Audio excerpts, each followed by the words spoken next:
All right, Tracy, how you doing? This is Adrian following up on our conference call from the other day. Just so you know, I shared you in on three different classes, one of which is Kinesiology 234. That's the shell we're in right now, 231, and this is 223, if I remember correctly. I did this for a reason. 234 is in the old Blackboard. 231 is in Blackboard Ultra, and both of these were in-person courses. This course, 223, is Blackboard Ultra Asynchronous Online. So I did that for your benefit to kind of see like how I try to keep my brand across different formats when I teach different formats, whether it's asynchronous, online, or it's in person. So in 234, I use announcements a ton. And beyond the welcome up there, I try to have a high touch factor here.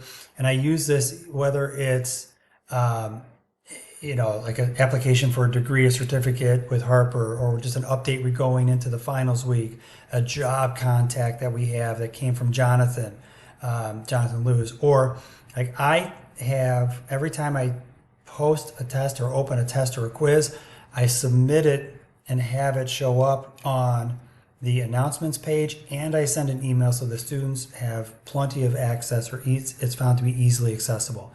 And the other thing I always like to do is once we get towards the end of the term is just have a checklist. Here's what you need to have completed to get on the A train. I always jokingly say that. But again, whether it's that or it's a how-to on how to redeem a voucher to be able to use your membership with the NSCA, I tend to communicate, and this is an in-person class, and I tend to use the announcements section liberally, if I can say it like that. Beyond that, we can click through these other ones, course materials. That becomes kind of a content dump area for me, where like we went through and reviewed the midterm after we did the midterm, and I broke out the scores from the analytics in Blackboard, and it yielded this. Here's all the questions. Went back through and we found the questions and put them into a PowerPoint presentation. And in this PowerPoint presentation, you have, wait for it, say like in question number 6 here, you have on question number 133, here was the question, here were the answers to choose from, and here's where you can find it, page 646 in our book. So I tried to put together a resource for the students on the questions where they had the most challenges. But again, that comes from course materials. That's kind of a content dump of different information that the students need for the course, and they know the source content here. When we get into syllabi and schedule, sorry, I'll just do another low barrier one here. Faculty information, got to have it. Got that tucked away right there so they have it. But with syllabi and schedule, my students, we go over this in class, but also I have this as a resource, and for my online courses, I also include a video, but it's the informational document that we explained or we talked about in our meeting. It's kind of a three-party agreement, and it's informational, and it's a three-party agreement between the students, the instructor, and the college. You have information regarding the course, when you can add and drop, when our breaks are, when we have days off, my information, just the course description and the outcomes. These are taken verbatim right from the catalog and embedded right in the course, and they have to be that way. Information about the textbook, and as we go further down, if you do XYZ, you're going to get ABC, as I always like to say to my students, and then information regarding each of the categories for grading for the students. If we take this a step further and we go further down, you have an information session regarding all the different resources on campus, and I always stress this to my students. You are in the most resource-rich environment you'll ever be in your lives. You never, ever need suffer in silence. All you need to do is just advocate for yourselves a little bit. And you can use this resource page. You can pick up the phone and call these people. You can send an email. You can reach out to me. I can make things happen for you as well. So, you have these resources, and I always highlight those in my class for my students. At the very end, part of the syllabi itself, the college wants us to have the schedule at the very bottom. And in some of my classes, I'll break out the schedule separate as well as have it in the syllabi, but as a requirement, the college wants this here. Now on my screen, it looks a little bit wonky because I'm in midnight mode, but I use a Roy G. Biv format, red. This is orange. This should be yellow, but it's like a puke green. And then you have green down here. And I do Roy G. Biv module by module. And my students kind of have themselves wrapped around us and understand that. So in Module 1, week 1, we have the 2 dates we got together, the 13th and the 15th. Here's what we're going over. Here's what we're going to be graded on, and here's when it's due. We have a deliverables section in our parlance, a deliverables section, a measurable section, or for my students, it's content and assignments. And I do that throughout the entire Blackboard shell. So for example, if I close this out, let's go back to our learning modules. What you'll see is in Module 1 folder, I have all the content there. It's in red. Now this is orange, and then you got yellow down here, and then green at the very bottom. So for example, if we just open up Module 1 folder, that's week 1 and week 2, and then further down it'll be week 3, week 4. But let's just open, say, week 1, session 2. That's in red. This is all in red, and you can notice that we have a content folder and an assignments folder. My students know, like, they can open their content folder and then open another Blackboard tab and then have the assignments folder, and they can utilize this as a tool to help them with their materials. And if I open content, just for the fun of it, we go course content, prospecting, networking, and persona. You'll have the slides themselves. You'll have a written either a PDF or a doc, and then I try to shoot a micro lecture.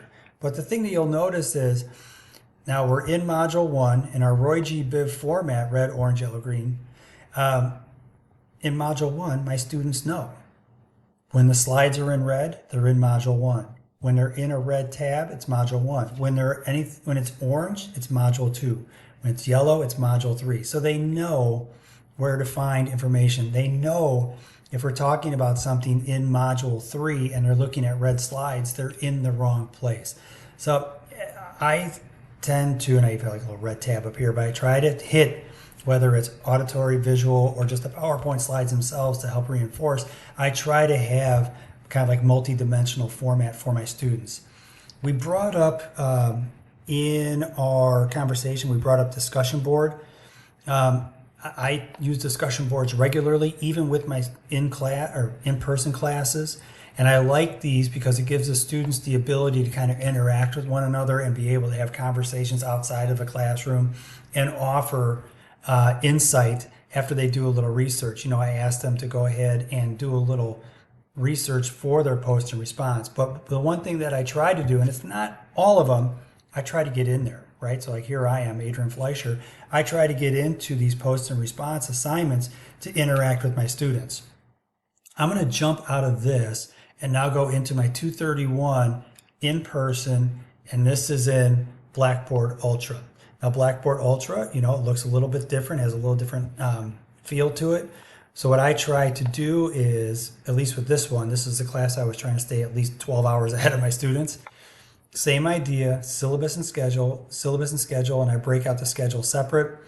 Same thing in syllabi and schedule. You have the actual doc itself, the Word document, but then also I shoot a how-to video for the students and just kind of make it informational for them on how to go through and utilize the syllabi. But same thing with the syllabus.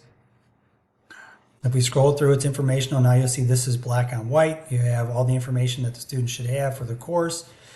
It's the same format. It's the same template that we use. In essence, it's the same brand. So our students know where to go to find help. Our students know where to go to find their assignments. And if we take it a little bit further down, then we have the course schedule at the bottom. And we know, and then this one we didn't do modules. We just did week 1, week 2, week 3. But we have the topics and outcome and the activities, or more like our parlance, we have the deliverables and we have the measurables. And then the video here to support. I'm going to go out of syllabi and schedule and collapse that down. Course materials, much like my other course, it's kind of a content dump area. My students know that this is where you go to find all the rando information that you might need for the course, or random stuff regarding assignments. And then just from week to week to week, if we go into different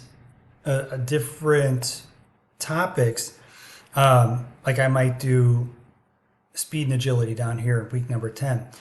And I will say this, if I were to like auto critique, looking at this, the one thing I might do different, and I talked with my students about this, was perhaps have some kind of introduction in here regarding the actual topics that we have. It's a little bit tight in Blackboard Ultra. You don't have the same amount of room to be able to put content in there, but you can still get in here in like course materials and be able to have some information that helps the students understand what's going on. We're talking about straight line tests, 300-yard shuttle, T-Pro, or 5-10-5. And so you have in the instructional video, it's me explaining, how to do some of the tests and the actual information in the course itself. And then when you get into speed and agility, there are 4 general tests. You have another presentation. And so with this, you'll notice with the Roy G. Biv format, I had to adopt some slides and bring them over. And I mentioned earlier on what had happened was when I converted from Blackboard to Blackboard Ultra, it became kind of a hot mess. And so instead of just reshooting all my slides, I just didn't create modules. I didn't color codify the modules per se. I tried to keep it as organized as possible for them, and I broke it out into different topical areas, but it caused me to have to refine or reorganize my class a little bit. If we get into course assignments, the one thing you'll see here is they have a post and response, they have a book and lecture quiz, and then they have these different labs. And this might not apply to you, but like in my classes, my students many times have to exhibit performance and have skills assessed. And so like in this with a 40-yard dash, it kicks out to Go React. And in Go React, the student, here's Carter, administering 40-yard dash, which another student is running, and a third student is shooting the video. So each one of these students was graded on their ability to effectively administer a 40-yard dash test and be able to manage that test with the help of a participant and a videographer. So, you may not have that same technology in your class. It might not be warranted, but I just want to point out that for our courses, that was something we had to use in terms of technology. If I'm going to bump over to this one, let me go ahead and close content out. This is, excuse me, 223 sports psychology. And in sports psychology, I ended up trying to replicate the color codification that I have, but in Blackboard Ultra, unless I create these and then load them in, I don't have the ability to have red, orange, yellow, green. So I'm trying to work on that at this point. And I'll get there, don't you worry. But when you get in here, and same thing, I could probably do a little better job of having a bit of a description in here. But if I open this up, same thing, you have, in essence, in Module 1, you have an overview regarding the module itself, what we're doing for week 1 and week 2. And then once you're in here in week 1, let's just open that up. In week 1, you have chapter 1 content, 2 content, 5 and 6, and then an assignments folder. So as I mentioned before, Blackboard Ultra only allows you, I think, 3 sub-levels for folders. So in this, we have week 1, chapter 1 content, and for the content, you have chapter 1 slides, then you have a video with my annotations regarding the book slides, and then you have another video with annotations regarding the book slides. So if we open this up, you'll see we're in the first part of the term, but these are the book slides that are provided directly from the authors of the book. Kind of boring, but I want the students to have these to be able to use them as a resource because they tie back into the book.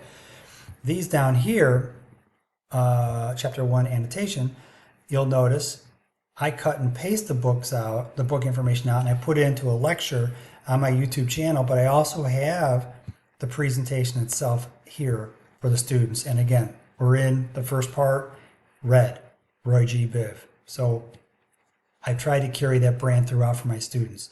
I hope that helps. I hope it kind of gives you some insight regarding how I think. I'm not saying it's the best way or the only way, but I definitely have to say, even when I was a student, as I organized my courses, I tried to organize them and color codify them, and it really worked for me. And I have found that as an instructor, it's helped me stay organized, but it's also helped my students who have gotten to know me through the course of maybe 1 or 2 different classes, how I organize my thought process. All right, please feel free to email or reach out with any questions you may have. I'm going to sign off because I only have 15 minutes to talk on this format. Thanks, guys. Bye.